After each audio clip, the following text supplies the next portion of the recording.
Welcome into Steelers Talk. I'm your host, Jack Sperry. Today, it's my favorite segment of the week here, guys. It is the Steelers Talk mailbag, where I get to answer questions directly from you guys, the Steelers fans, before we kick things off on Sunday when the Steelers play the New York Jets here in Week 1 of the 2025 NFL season. Make sure you guys click that subscribe button if you haven't already. If you want to join the most interactive Steelers community anywhere here on YouTube, we have the largest Steelers watch parties for every single Steelers game. We also have weekly previews and post-game reactions, and we just give you guys general news and rumors coverage every single day as well. So make sure you guys click that subscribe button if you haven't already. With that, let's get into my first question here from Czar Craig, my man. Says, do you think we will actually see a lot more pre-snap movement from TJ Watt this season? I think that we'll see TJ move around more than we have in previous seasons. I think before it was like 95% of his defensive snaps were lined up against the right tackle. I think we'll see him play a little bit more over the ball, play a little bit more on the other side when the matchup dictates it.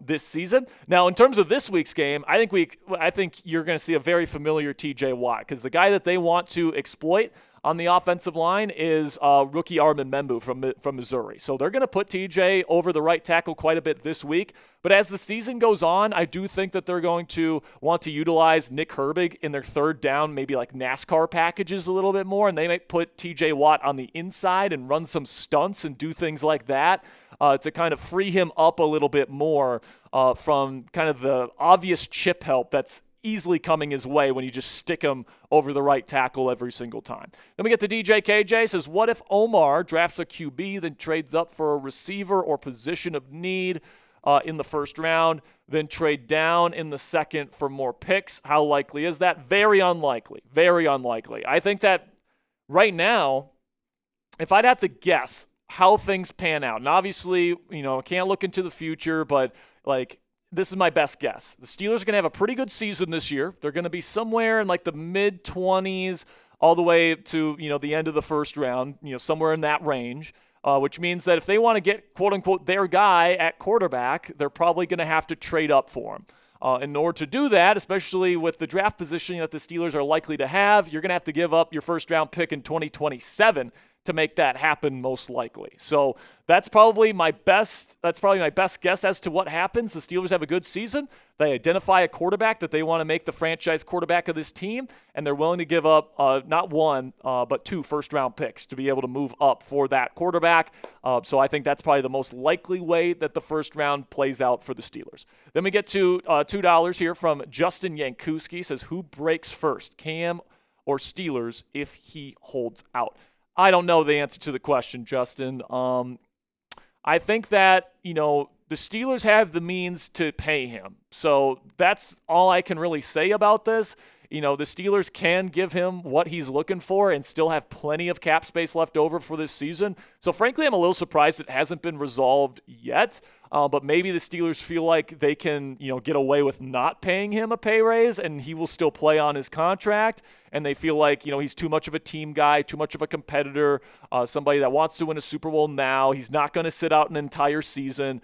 The Steelers may be calling Cam's bluff, but also Cam might be calling the Steelers' bluff here, right? Because he might say, without me, you guys don't have a chance to win a Super Bowl this year. And he would be kind of right about that. I mean, the splits last year when Cam was on the field versus off the field, astronomical, especially in terms of run defense. So Cam Heyward is a very much important piece to the Steelers defense that you need in order to win a Super Bowl this year, in my opinion.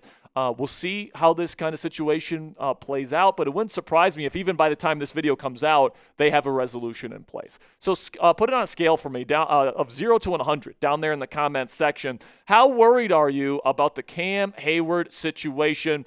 0% meaning not worried at all, to 100 meaning I am so terrified, I am panicking, this is the worst situation ever. This will be the pinned comment on today's show. YouTube's going to throw you an ad break here in just a couple of seconds. When that happens, take advantage of that time by letting me know how you feel about the Cam Heyward situation.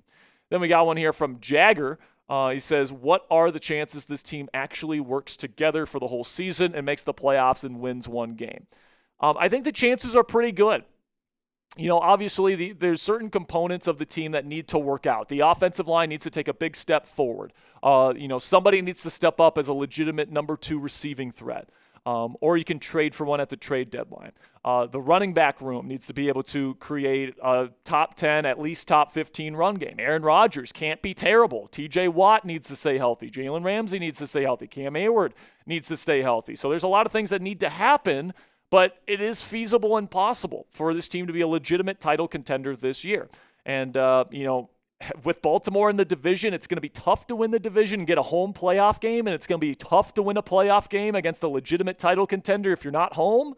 But certainly the possibility is there. I would give it at least a 50-50 shot, maybe even slightly more than that, for this team to win a playoff game this year. Then we get to Kyle, who says, do you think Will Howard has a chance to play this season at all, or do you think he's going to sit out this season? I think most likely he won't play this year. I think Aaron Rodgers plays every meaningful game for the Pittsburgh Steelers this season, that he's not injured, right? And the meaningful games that Rodgers is injured, I think, go to Mason Rudolph. So unless there's 2 quarterback injuries, or, we get to a point where the Steelers are playing non-competitive, important football games at the end of the season where the season's over and they're out of the playoff hunt, I don't think we see Will Howard this year. And if that's the case, obviously Will doesn't have his chance to prove to this team that he should be the franchise quarterback moving forward. So I think the only way we really see Will is, like I said, if either A, there's multiple injuries, and even in that case, we might see Skylar Thompson over Will Howard, or this team stinks, and by the end of the season, they're not in playoff contention, and they're just saying, let's put out Will Howard for a game or 2, maybe 3, and see what he can do before we get to the offseason. That's really the only way I see Will Howard getting legitimate snaps this year.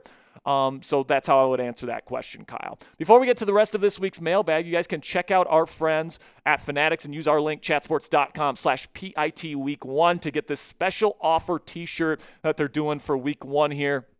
If you guys use our link, you guys can get this t-shirt on sale when you go chatsports.com/PIT Week 1. That is down there in the comments and description of today's show. Really like the design of the t-shirt, guys. It's the black design there with the logo there in the middle, and then the full name. I think it's pretty clean. I think that this is a good one to wear around the house. It's a good one to wear on game day. If you guys want the Week 1 t-shirt here, guys, go chatsports.com/PIT1. Again, that link is down there in the comments and description if you guys want this Steelers t-shirt. Then we got one from Eric Gender, or Gender. I hope I'm saying your name right there. Eric says, hey, Jack, where do you predict us to draft at next year? Early 20s, maybe. The late teens. I'm thinking 15 to 18, maybe.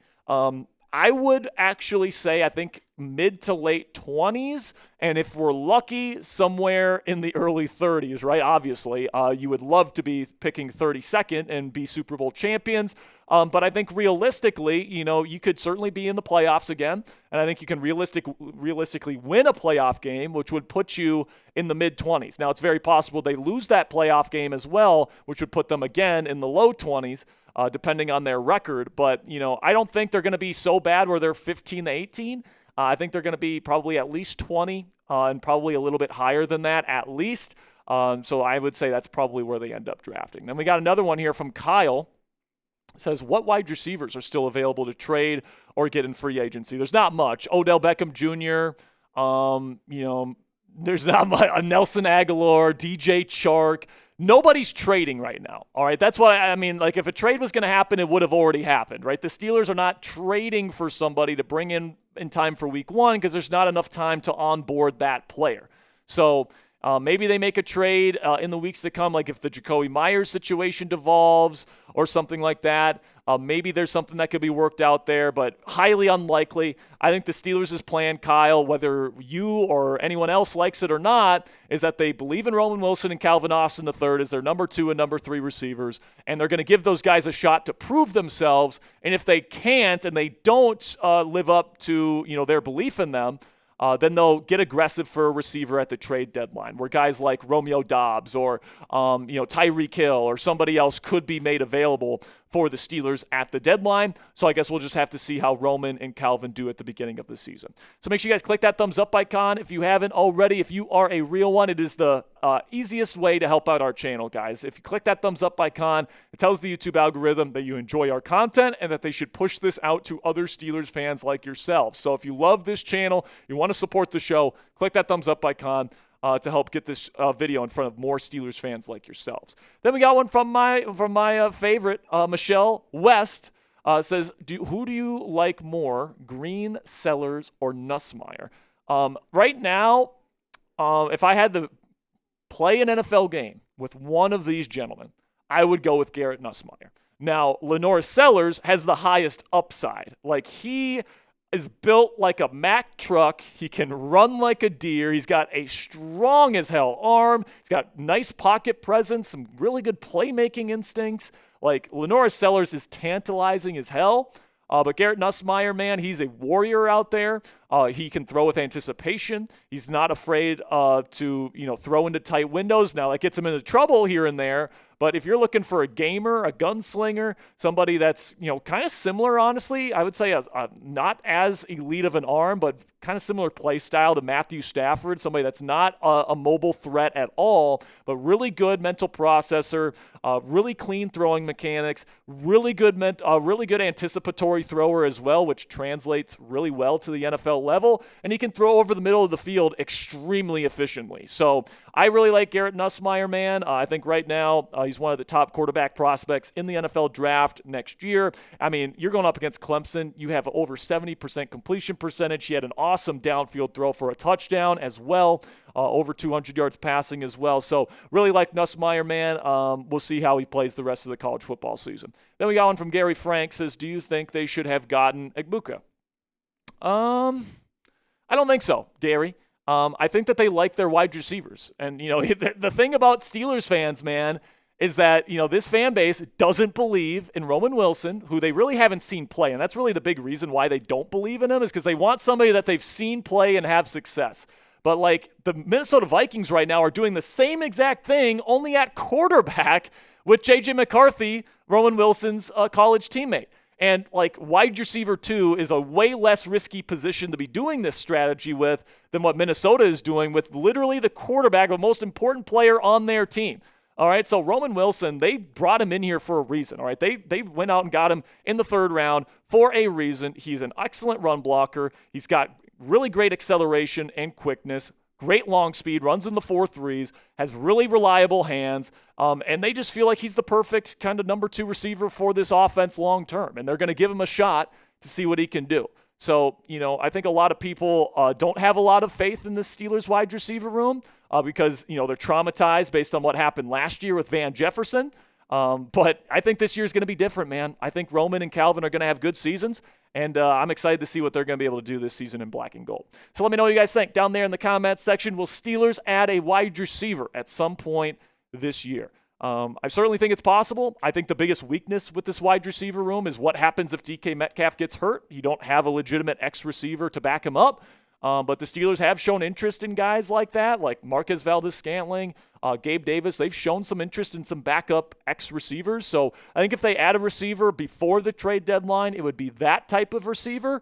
But we'll see how Roman and Calvin do in terms of their interest in going out and getting another receiver at the trade deadline. That'll be it for this week's mailbag, man. Bunch of great questions this week. Make sure you guys click that subscribe button if you haven't already, because tomorrow, guys, Sunday, it is going to be our first watch party of the year. I can't wait to enjoy this first game with you guys. I can't wait to see Aaron Rodgers try and get his revenge against the New York Jets. Make sure you guys click that subscribe button. We're going live on Sunday, 11:30 a.m. Eastern Time. Do not be late. An hour and a half of pregame coverage followed by live play-by-play and then extensive postgame coverage for you guys to kick off the Steelers season here in 2025. So make sure you guys click that subscribe button if you haven't already. Until next time, guys, here we go, Steelers.